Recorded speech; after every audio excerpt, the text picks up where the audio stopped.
जय हिंद दोस्तों, नमस्कार। स्वागत है आप सभी प्यारे भाइयों का एक बार फिर से डागर कॉन्सेप्ट के इस ऑनलाइन प्लेटफॉर्म पर। दोस्तों, जैसा कि आप सभी प्यारे भाइयों को पता है कि हम इस सीरीज में पढ़ने लग रहे हैं प्रतिशत टॉपिक, परसेंटेज टॉपिक। दोस्तों, हर एक एग्जाम की दृष्टि से ये टॉपिक मोस्ट इंपॉर्टेंट है।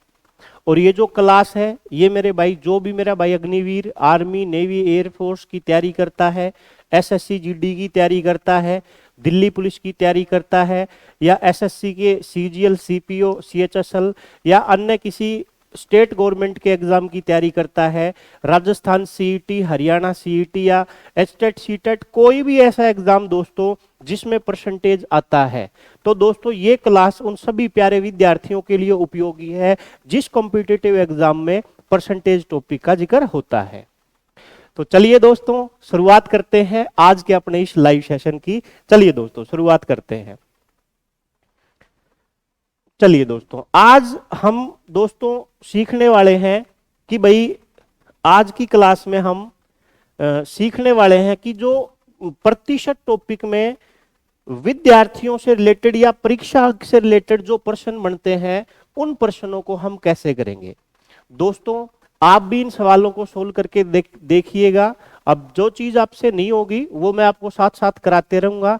आपने खुद भी इसका आंसर निकालना है और मेरे से भी चीजों को समझना है। दोस्तों, ये एक लाइव स्ट्रीमिंग क्लास है, लाइव प्रीमियर क्लास है। तो दोस्तों, यहाँ पे मैं आपके कमेंट का जवाब जो है बोल के नहीं दे पाऊंगा। डागर कॉन्सेप्ट की आईडी से जो भी आपको रिप्लाई आएगा वो समझना कि रिप्लाई मैं ही करने लग रहा हूं। तो मेरे भाई, आपको लाइव सेशन की तरह मजा आने वाला है। तो बस ये क्लास को लाइव प्रीमियर चलाने का मतलब इतना सा है कि हम बातें ना करें, ज्यादा से ज्यादा अच्छा मैं आपको पढ़ा पाऊं, अच्छे से अच्छे आपको सिखा पाऊं। चलिए दोस्तों, शुरुआत करते हैं आज के लाइव सेशन की। दोस्तों, सवाल लिखा हुआ है कि भाई 300 अंकों की एक परीक्षा में एक छात्र को जो है 75 अंक मिले हैं। अगर उसने 6 अंक और प्राप्त किए होते तो वह उत्तीर्ण होने योग्य प्रतिशत प्राप्त कर लेता। तो उत्तीर्ण योग्य प्रतिशत क्या है? दोस्तों, कहता है कि भाई 300 अंकों की कोई परीक्षा थी और वो किसी बच्चे ने ना 75 नंबर ले लिए और वो बेचारा 75 नंबर लेके 6 नंबर से फेल हो गया। तो कहता है कि आप मेरे को ये बता दीजिए कि परीक्षा का पास प्रतिशत कितना है। दोस्तों, बड़ा ही छोटा सा प्यारा सा सवाल है, सुनिएगा ध्यान से। दोस्तों, मान लो कि ये परीक्षा ना मैंने दी, मैंने ना उस परीक्षा में 75 अंक प्राप्त कर लिए। अब दोस्तों, 75 अंक प्राप्त करके ना मैं 6 अंक से फेल हो गया एक तरह से, यानी कि 6 अंक मैं और प्राप्त कर लेता तो मैं उत्तीर्ण हो जाता, यानी कि पास हो जाता। तो दोस्तों, 75 में अगर हम 6 जोड़ दें तो मैं कह सकता हूं कि मेरे भाई, मेरे को पास होने के लिए कितने अंकों की आवश्यकता थी? आप बोलेंगे सर 81 थी। 75 अंक मैंने प्राप्त कर लिए, 6 अगर अंक मैं और प्राप्त कर लेता तो मैं पास हो जाता। तो दोस्तों, इसका मतलब है कि पास होने के लिए अपने को अंक चाहिए 81, अपने को अंक चाहिए 81। दोस्तों, 81 अंक चाहिए पास होने के लिए। आप बताइए कितने में से? 300 में से। तो बस हमने ये बताना है कि 81 300 का कितना प्रतिशत है। दोस्तों, 81 में 300 का भाग लगा देंगे, प्रतिशत के लिए 100 से गुणा कर देंगे, 0 से 0 कट जाएगी, 3 से काट देंगे 27। तो इसका मतलब दोस्तों, परीक्षा का जो पास प्रतिशत है वो 27% है। जिन भाइयों ने डी कमेंट करके आंसर दिया है, बिल्कुल राइट आंसर है। जिन भाइयों का डी आंसर आया होगा, बिल्कुल ठीक है। 75 अंक प्राप्त किए, 6 और प्राप्त करता तो पास होता।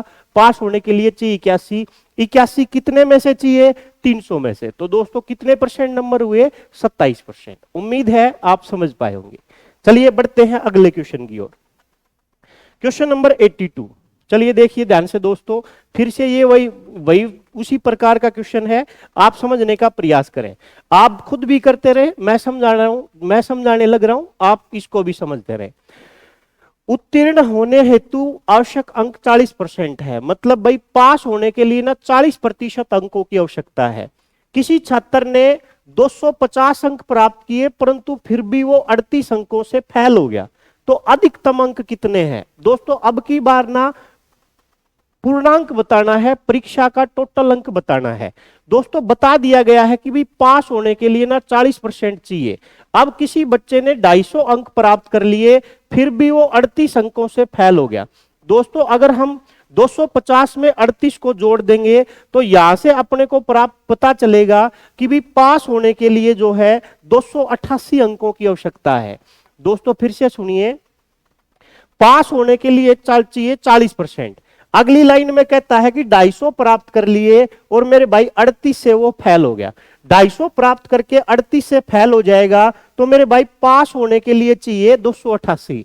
अब ये 288 अंक जो पास होने के लिए चाहिए ना, ये प्रतिशत में 40 बताए गए हैं। तो मेरे भाई 40% अंकों की वैल्यू 288 है।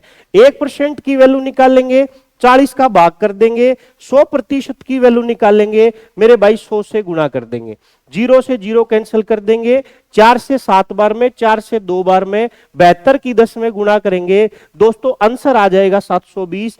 जिस भाई ने इसका आंसर 720 निकाल लिया, जिस बच्चे ने इसका आंसर 720 निकाल लिया, बिल्कुल ठीक था।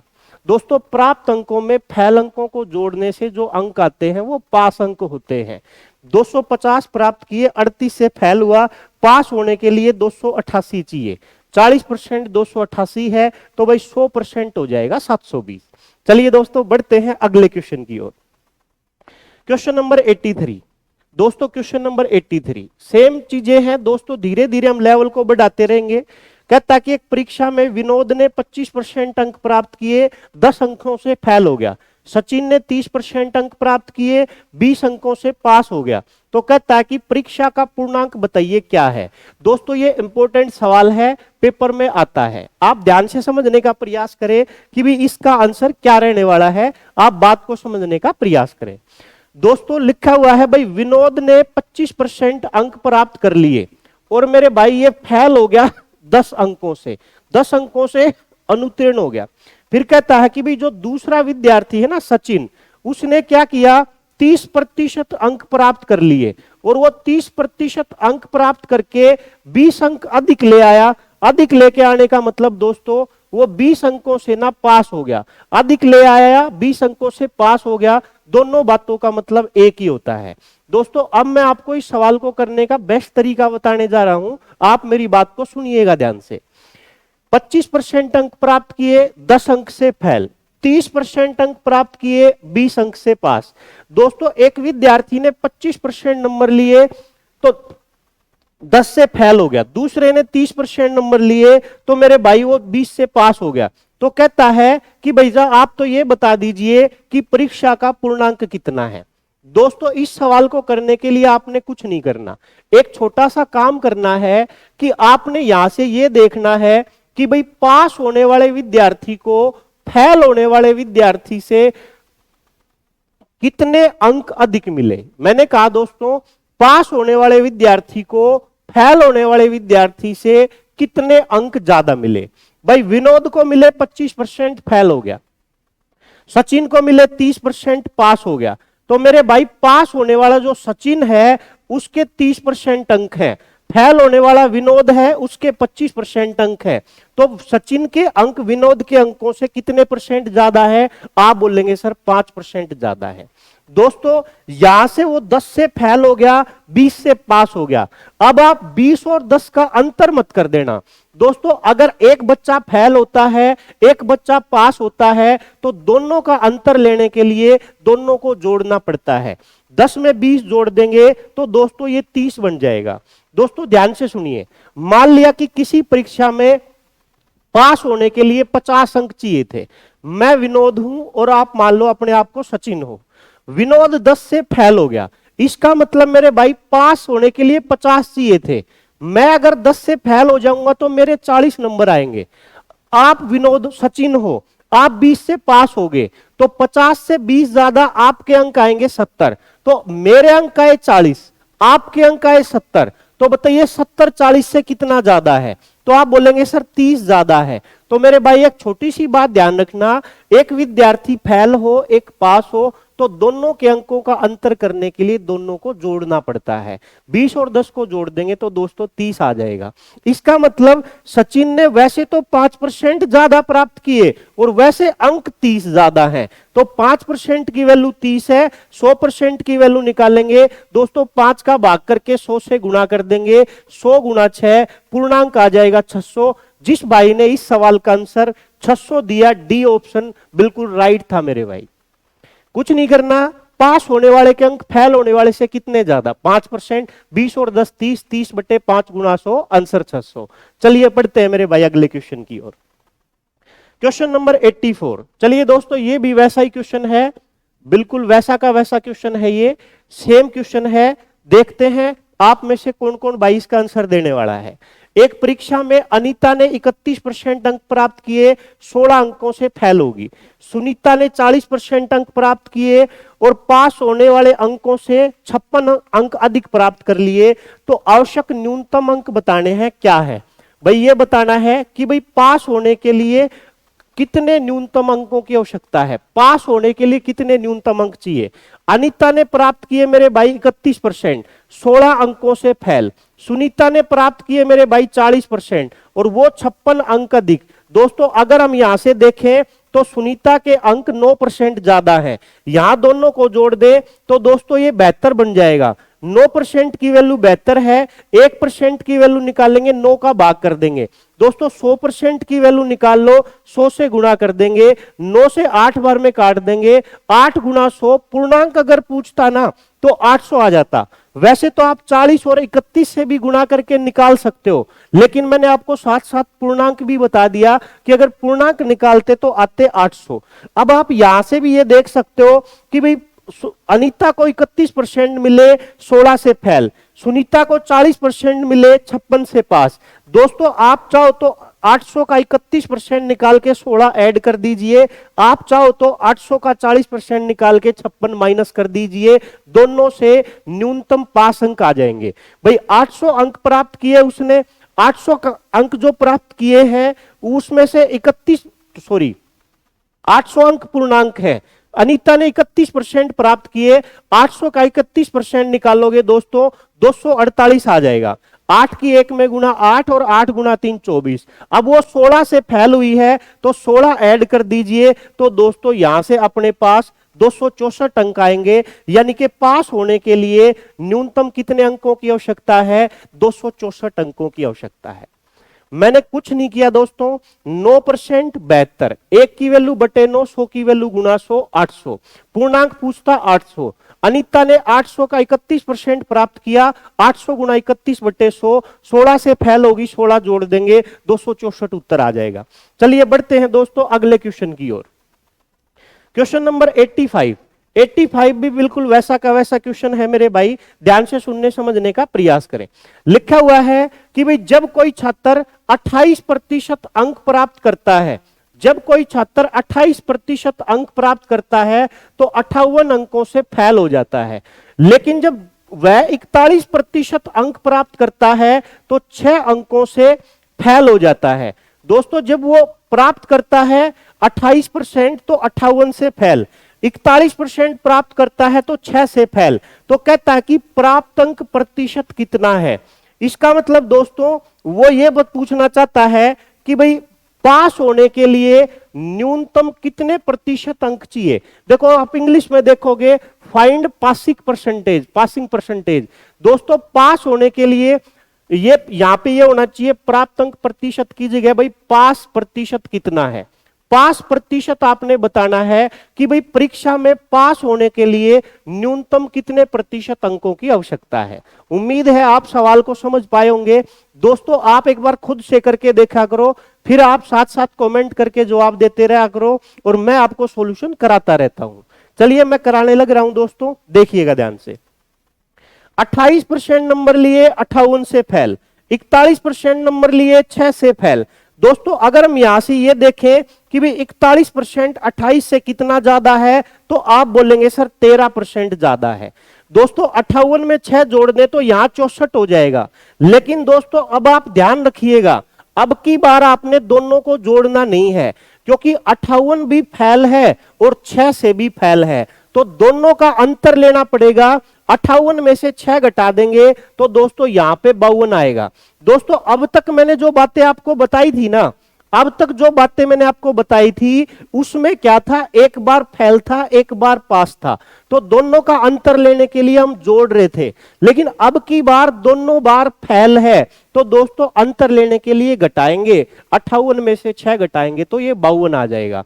इसका मतलब ये है कि भाई 13% अंकों की जो वैल्यू है वो 52 के बराबर है। दोस्तों अब अपने को 5% बताना है कि भाई परीक्षा में मिनिमम कितने % अंक चाहिए पास होने के लिए। दोस्तों अगर यहां से हमने 5% बताना है तो ध्यान से सुनिए क्या करेंगे। दोस्तों मेरे को दिखाई दे रहा है कि भाई 13% जो अंक है वो 52 के बराबर है। दोस्तों आप एक छोटी सी बात बताइए कि अगर 13% अंक अगर 52 के बराबर है तो क्या मैं ऐसा बोल सकता हूं क्या 52 अंकों की वैल्यू 13% के बराबर है। दोस्तों अगर 13% 52 है ना तो हम कह सकते हैं कि 52 13% के बराबर है। तो मेरे भाई 52 अगर 13% के बराबर है तो एक अंक की वैल्यू निकालेंगे, 52 का भाग कर देंगे। यहां से आप देखिए दोस्तों वो 6 से फैल हुआ, 6 अंक की वैल्यू निकालेंगे, 6 से गुणा कर देंगे। दोस्तों 13 से काट देंगे 4 बार में, 2 दूनी 4 और 2 तिया 6, 3/2। इसका मतलब दोस्तों ये आ जाएगा 1.5%। इसका मतलब ये निकलेगा कि भाई ये जो 6 अंक है ना ये प्रतिशत में 1.5% के बराबर है। दोस्तों आप चाहो तो एक काम कर सकते हो, पहले पूर्णांक निकाल सकते हो फिर पास अंक निकाल सकते हो, पास अंक में पूर्णांक बटे में लिख के गुणा 100 कर दो, उत्तर आएगा। लेकिन अगर हमने समय को बचाना है, समय की अगर बचत करनी है तो आप एक छोटा सा काम कर सकते हैं, 28% लेके 58 से फैल, 41 लेके 6 से फैल, 13% बराबर 52 है। 13% अगर 52 है तो मेरे भाई 52 भी तो 13% है। तो 52 अगर 13% के बराबर है तो एक की वैल्यू 13% बटा 52, 6 से वो फैल हुआ, 6 की वैल्यू 1.5% के बराबर है। दोस्तों हमें पता है 41% जब वो लेता है तो 6 अंकों से फैल होता है। अब 6 अंकों की वैल्यू मैंने 1.5% निकाल ली तो मेरे भाई अगर हम 41 में 1.5% को जोड़ देंगे तो ये 43.5 आ जाएगा, सॉरी 42.5 आ जाएगा। इसका मतलब मेरे भाई मिनिमम पास होने के लिए 42.5 42.5% अंकों की आवश्यकता है। जिन भाइयों ने इस सवाल का आंसर 42.5 बताया है दोस्तों बिल्कुल राइट आंसर है, बिल्कुल ठीक जवाब है। चलिए दोस्तों बढ़ते हैं अगले क्वेश्चन की ओर। Question number 86। क्वेश्चन नंबर 86 बड़ा ही प्यारा सवाल है दोस्तों, आप भी करिए इसको, मैं भी आपको सॉल्यूशन बताता हूं। जिस भाई का आंसर आ जाए कमेंट करके आप आंसर बता सकते हैं। दोस्तों लिखा हुआ है 2 विद्यार्थी एक परीक्षा देते हैं, उनमें से एक दूसरे से 9 अंक अधिक पाता है तथा उसके अंक उन दोनों के अंकों का योग का 56% है।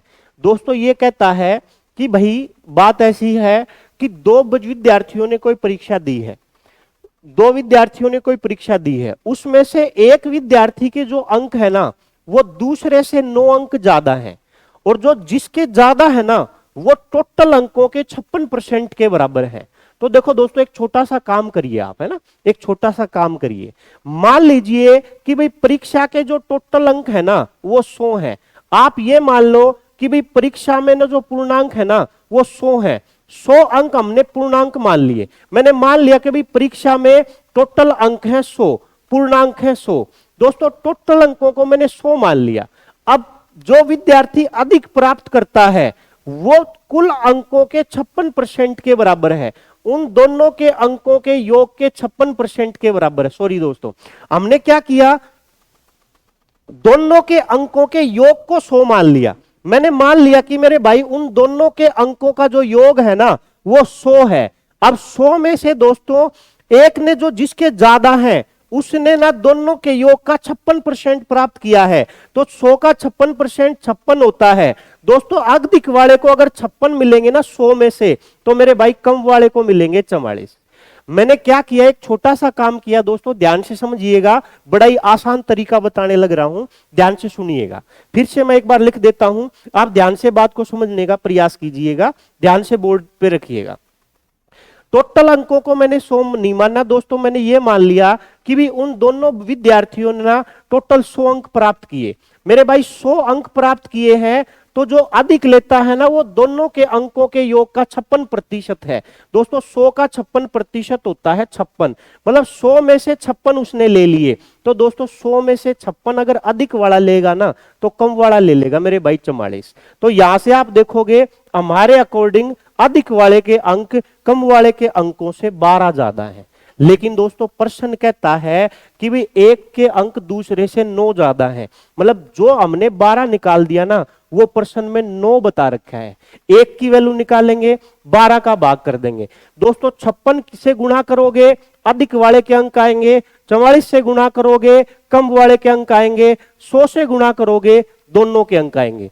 अपने को अधिक वाले के अगर हम निकाल लें तो भाई 56 की वैल्यू निकालेंगे 3 से 3 बार में, 3 से 4 बार में, 4 से काटेंगे दोस्तों 14, 14 गुना 3 42। अधिक वाले के अंक 42 है तो दूसरे के दोस्तों 9 कम होंगे, 42 से 9 कम 33। इसका मतलब जिन भाइयों ने इस सवाल का आंसर डी ऑप्शन दिया होगा 42 बिल्कुल राइट आंसर है दोस्तों, बिल्कुल सही जवाब है।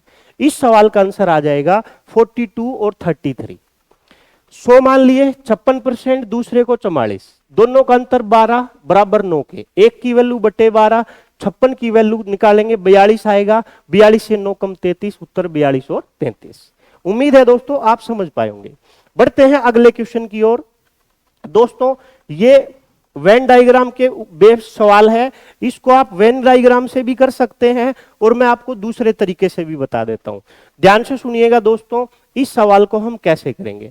इस सवाल को करने के मैं आपको 2 तरीके बता देता हूं, दोनों ही बड़े अच्छे हैं, फिर जो आपको बेस्ट लगे आप उससे कर लीजिएगा। दोस्तों एक परीक्षा में 53% उम्मीदवार विज्ञान में, 48% गणित में फेल हुए। यदि दोनों विषयों में 40% फेल हुए तो दोनों विषयों में कितने प्रतिशत उत्तीर्ण हुए, मतलब पास हुए। दोस्तों आप ध्यान से सुनिएगा, ऐसे सवाल का हम डायग्राम बना के करते हैं तो कैसे करते हैं, ध्यान बोर्ड पे रखिएगा। दोस्तों ध्यान से सुनिएगा, ये मान लो मैंने उन विद्यार्थियों का डायग्राम बना दिया जो 53% साइंस में पास है। साइंस में पास होने वालों का डायग्राम बना दिया मेरे भाई कि जो विद्यार्थी साइंस में पास हुए हैं ना, सॉरी फेल दे रखा है, मैंने मान लिया कि जो विद्यार्थी साइंस में फेल होते हैं 53%, वो ये डायग्राम है। अब दोस्तों दूसरा कहता है कि भाई 48% गणित में फेल हुए। दोस्तों एक डायग्राम हम 48% का बना लेते हैं जो गणित में फेल होते हैं, यानी कि मैथ्स में फेल होते हैं। दोस्तों आपने डायग्राम को इस प्रकार से बनाना है कि उसमें ना कुछ वैल्यू कॉमन आ जाए, जो दोनों में फेल या पास देगा ना उसको हम उठा के दोनों के बीच में रख देंगे। तो हमने क्या किया, ये डायग्राम उन विद्यार्थियों के लिए बना दिया जो साइंस में फेल है, ये डायग्राम उन विद्यार्थियों के लिए बना दिया जो मैथ्स में फेल हैं। दोस्तों अब ध्यान से देखिए, लिखा हुआ है 40% जो विद्यार्थी है ना, वो 40% विद्यार्थी मेरे भाई दोनों में फेल है। देखो ये जो कॉमन पार्ट आपको नजर आएगा ना, ये जो कॉमन पार्ट हमने इसको डार्क कर दिया है, हमने इसको ब्लैक कर दिया है, ये जो कॉमन पार्ट आपको नजर आएगा ये उन विद्यार्थियों का नजर आएगा जो कि साइंस और मैथ्स दोनों में फेल है। तो दोस्तों इनकी जो संख्या है ना वो 40% बता रखी है। तो दोस्तों जब भी आप डायग्राम से ऐसे सवाल को लिखोगे ऐसे डायग्राम बनाना पड़ेगा। पहले हमने डायग्राम बनाया उन विद्यार्थियों का जो साइंस में फेल है, फिर हमने डायग्राम बनाया उन विद्यार्थियों का जो मैथ्स में फेल है, और 40% बताया दोनों में फेल है। दोस्तों दोनों को बीच में उठा के लिख दिया, कुछ नहीं करना। अब आप ये देखिए केवल मैथ में फेल कितने हैं, आप ये देखिए केवल साइंस में फेल कितने हैं, और ये देखिए दोनों में फेल कितने हैं। अपने आप आंसर निकल के आ जाएगा। दोस्तों ध्यान से सुनिएगा, साइंस में फेल है दोस्तों 53%, लेकिन आप मेरे को बताइए 53% में से दोनों में फेल होने वाले कितने हैं। दोस्तों ये डायग्राम है साइंस में फेल होने वाले विद्यार्थियों का, लेकिन उसमें से 40% ऐसे हैं जो साइंस के साथ साथ गणित में भी फेल हुए। तो दोस्तों 53 में से अगर हम 40 निकाल देंगे तो 13% बच जाएगा। मैं कह सकता हूं कि भाई 13% विद्यार्थी वो हैं जो मेरे भाई केवल और केवल जो केवल और केवल साइंस में फेल हुए। दोस्तों 48% विद्यार्थी गणित में फेल हुए। लेकिन मेरे भाई आप देखिए, ये डायग्राम है गणित में फेल होने वालों का, लेकिन 40% ऐसे हैं जो साइंस में भी फेल हैं। तो दोस्तों 48 में से 40 निकाल देंगे तो केवल गणित में फेल होने वाले आ जाएंगे 8%। दोस्तों हमने क्या किया, सबसे पहले तो ये देख लिया केवल साइंस में कितने फेल, 13%। केवल गणित में कितने फेल, 8%। दोस्तों ये केवल साइंस में फेल, ये केवल गणित में फेल, और दोनों में जो फेल है वो 40% है। अगर हम सबको ऐड कर दें, 13 और 8 21, 21 में 40 जोड़ दें तो दोस्तों 61% विद्यार्थी वो आ जाएंगे जो दोनों विद्यार्थी दोनों विषयों में क्या है, फेल है। कहता कि कितने प्रतिशत पास हुए। दोस्तों 61% अगर फेल है तो आप मेरे को बताइए पास कितने परसेंट होंगे। हम बोल देंगे कि भाई जिन बच्चों ने बी आंसर दिया 39% बिल्कुल राइट आंसर है। दोस्तों ये तो तरीका हुआ ऐसे सवाल को डायग्राम से करने का, लेकिन मेरे भाई अगर आप इसको डायग्राम से नहीं करना चाहते तो एक दूसरा तरीका भी हम आपको बता देते हैं, ध्यान से सुनिएगा। दोस्तों जो आपने ए यूनियन बी वाला फॉर्मूला पढ़ा है वही हम यहां पे अप्लाई करने वाले हैं, लेकिन उसको एक नए ढंग से लिखेंगे। देखो आप एक छोटा सा काम करिए, ऐसे लिखिए ए प्लस बी और दोस्तों लिख दीजिए माइनस सी, बराबर में या तो दोनों में फेल आएगा या दोनों में पास आएगा, या तो दोनों में पास प्रतिशत या दोनों में फेल प्रतिशत। दोस्तों एक छोटा सा काम करना है, ए प्लस बी माइनस सी। अब आप सोचोगे सर ये क्या लिख दिया आपने। मेरे भाई एक छोटा सा काम करो, आप ध्यान से सुनिए। ए से मतलब है वो विद्यार्थी जो पहले विषय में फेल या पास, बी से मतलब है वो विद्यार्थी जो दूसरे विषय में फेल या पास। सर जी सी का मतलब क्या है। मेरे भाई सी का मतलब है वो विद्यार्थी जो दोनों में फेल या पास। दोस्तों जो अलग अलग फेल पास देता है ना उनको तो हम जोड़ते हैं, और जो दोनों का फेल पास होता है ना उसको हम घटाते हैं, उत्तर निकल के आ जाता है। लेकिन एक छोटी सी बात याद रहे, या तो हम इन सबको पास पास में लिखेंगे, ए की वैल्यू अगर पास में है तो बी भी पास में होना चाहिए, और सी की जगह दोनों की वैल्यू भी पास में होनी चाहिए, दोनों भी जो है वो पास प्रतिशत में होने चाहिए। अगर दोनों को आपने फेल में लिख दिया तो दोस्तों एक छोटी सी बात ध्यान रखनी है, यहां पे भी फेल होना चाहिए, यहां पे भी फेल होना चाहिए, यहां पे भी फेल होना चाहिए, रिजल्ट भी फेल में आएगा। फेल लेके चलोगे तो फेल में रिजल्ट आएगा, पास लेके चलोगे तो पास में रिजल्ट आएगा। दोस्तों या तो सारे फेल फेल फेल या सारे पास पास पास पास पास। तो दोस्तों देखिए ध्यान से, ये तो एक ही सीक्वेंस में दे रखे हैं सारे फेल। देखो कुछ नहीं करना, कितना आसान तरीका हो जाएगा ये। देखो इसको हम साफ कर देते हैं, आपको मैं यहीं पे समझा देता हूं। देखो 53% ए की जगह लिखिए, 48% बी की जगह लिखिए और 40% सी की जगह लिखिए। ये फेल थे के पास, फेल थे गुरुजी, तो फेल आ जाएगा निकल के। 48 में से 40 घटाओ 8, 53 और 8 61, 61% फेल है तो पास कितने 39। दोस्तों उत्तर आएगा 39। देखते ही आंसर आ जाएगा। दोस्तों ये आगे आपने लिखना भी नहीं पड़ेगा। देखो क्या करना है, 53 में 48 जोड़िए और 40 को घटाइए। 48 में से 40 गया 8, 53 8 61, 100 में से 61 घटाओ, 61% फेल तो पास कितने 39। उम्मीद है आप कर पाएंगे इसको। जिन भाइयों ने बी आंसर दिया बिल्कुल ठीक था। चलिए दोस्तों अगला सेम सवाल है, इसी प्रकार का है, जल्दी से करिए। 80% उम्मीदवार अंग्रेजी में, 85% उम्मीदवार गणित में और 73% उम्मीदवार दोनों में पास हुए, तो कितने परसेंट फेल हुए। देखो दोस्तों कितना आसान सवाल है। 80% प्लस 85% माइनस 73%। दोस्तों 85 में से 73 घटाइए 12, 80 और 12 92 हो जाएगा। 92% पास है तो 100 माइनस 92, दोस्तों फेल कितने आएंगे 8%। देखो आप कितना आसान सवाल है। 80 85 जोड़िए 73 घटाइए, 85 माइनस 73 12, 80 और 12 92, 92% पास है तो फेल कितने हैं 8%। उम्मीद है दोस्तों आप समझ पाए होंगे। चलिए दोस्तों 89 क्वेश्चन नंबर 89 की तरफ चलते हैं। सेकंड लास्ट क्वेश्चन है अपनी आज की क्लास का। ये एक सवाल और करेंगे हम इसके बाद। चलिए करिए इसको। एक परीक्षा में 48% उम्मीदवार विज्ञान में पास हुए, 56% गणित में फेल हुए, 32% दोनों में फेल हुए, तो कितने प्रतिशत पास हुए? दोस्तों अब ध्यान से करिएगा इसको। अब देखो आपने एक छोटा सा काम करना है कि सीक्वेंस में लिखना है, या तो सारे पास पास पास या सारे फेल फेल फेल। देखो यहां से हमने पास निकालने, तो क्यों ना हम सारे को पास में लिख दें।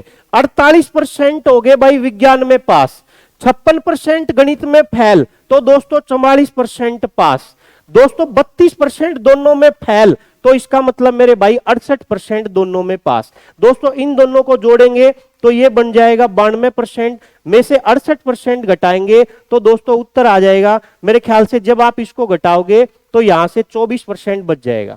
12 में से 8 गया तो 4, 8 में मतलब दोनों विषयों में 24% पास हो जाएंगे। दोस्तों देखो कुछ नहीं करना था, 48% उत्तीर्ण था लिख दिया, 56% असफल थे यानी फेल थे, तो 56% फेल तो पास कितने? 44। और दोस्तों 32% फेल तो पास कितने? 68। सोल्व कर दिया, उत्तर आया। बढ़ते हैं अगले क्वेश्चन की ओर। आज की क्लास का लास्ट क्वेश्चन है दोस्तों, उम्मीद है आप इसको कर पाएंगे, जल्दी से करिए। आज हमने जो सीखे हैं परीक्षा से रिलेटेड जो क्वेश्चन एग्जाम में पूछता है वो सीखे हैं। एक परीक्षा में 70% विद्यार्थी अंग्रेजी में पास हुए, 80% पास हुए गणित में, 10% फेल हुए। बस यही लफड़ा है दोस्तों, फेल दे रखे पास में बदल लेंगे। 70% पास, 80% पास, 10% फेल तो 90% पास। 70 80 150 हो जाएगा, 150 में से दोस्तों 90 घटाओगे तो 60% बच जाएगा। 60% अपने को जो देखो 70% अंग्रेजी में पास, 80% गणित में पास, तो 70 और 80 हो जाएगा दोस्तों 150। 10% फेल थे तो पास 90% थे, तो 150 माइनस 90 60% पास आ जाएंगे। और पास विद्यार्थियों की संख्या बता दी दोस्तों 144। 1% की वैल्यू निकालेंगे 60 का भाग, 100% टोटल विद्यार्थी होते हैं, गुणा कर देंगे, जीरो कैंसिल हो जाएगी, 6 से काट देंगे 24, 24 गुणा 10 दोस्तों उत्तर आ जाएगा 240।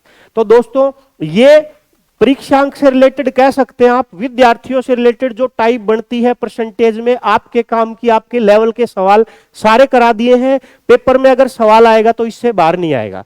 दोस्तों ये क्लास जो है ये कॉम्पिटिटिव एग्जाम की सभी एग्जाम्स के लिए उपयोगी है। तो अगर वीडियो आपको पसंद आती है तो दोस्तों लाइक किया करो, शेयर किया करो, और ज्यादा से ज्यादा भाइयों को बताया करो कि भी अच्छी अच्छी चीजें अपने को इस चैनल पे सीखने को मिलती हैं। ज्यादा से ज्यादा भाइयों को जोड़ने का प्रयास किया करो। चलिए दोस्तों, आप सभी भाई जो वीडियो को देखते हैं, प्यार देते हैं, उन सभी भाइयों को बहुत बहुत धन्यवाद। आप सभी का प्यार हमारे प्रति यूं ही बना रहे। चलिए दोस्तों, आज की क्लास के लिए इतना ही, मिलते हैं अपनी कल की क्लास में। तब तक के लिए जय हिंद, जय भारत।